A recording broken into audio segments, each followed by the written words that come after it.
यमुनामां सकलसिद्धि हेतु मुदा मुरारी पदपङ्कज स्फुरदमन्दरेणुकटां तटस्थनवकानन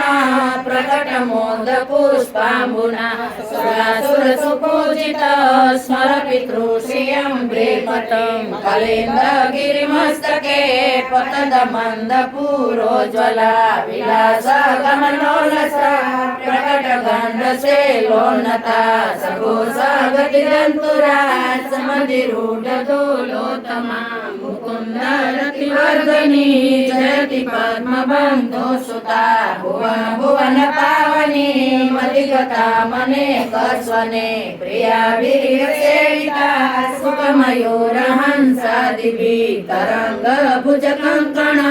प्रकट मुक्तिका वालुका नितम्ब चटसुन्दरी नमत कृष्ण तुर्य प्रिया अनन्त गुणभूषिते शिव विरंसिते वस्तुते घनाघन निवेशदा ध्रुव पराशराभीष्टदे विशोधा मथुरा तटे सकल गोपीवृते कृपा जलधि संस्थिते मम मनः सुखं भावय जया चरण पद्मजा मुररिपो प्रियं भावुका समागमनतो भव सकल सिद्धिदा सेवता दया सदसतामिया कमलजा सपत्नी वयत हरि प्रिय कलिन्दया मनसि मे सदा स्थियता नमोस्तु यमुने सदा तव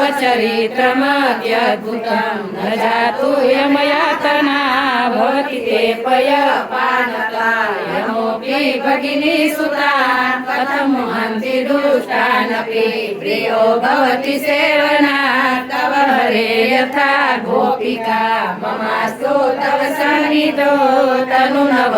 तनुनवत्वमेतावता न दुर्लभतमारति मुरारिपो मुकुन्द प्रिये यतोऽस्तु तव लालना सुरधुनि परं सङ्गमा तवेव भुवि कीर्तिता न तु कदापि पुष्टिस्थिते स्तुति च करोति कमलजा सपत्नी प्रिये हरेरदनुसेवया भवति सौख्यमा मोक्षत इयं तव कथाधिका सकल गोपिका सङ्गमा समजलानुभिः सकल गात्र जे सङ्गमा तवाष्टकमिदं मुदा पठति सुरसुते सदा समस्त दुरितक्षयो भवति रे मुकुन्दे रते तया सकल सिद्धियो मुरारिपुष्प सन्तुष्यते स्वभाव विजयो भवेत् वदति वल्लभ श्रीहरि श्याम सुन्दर श्री अम्बे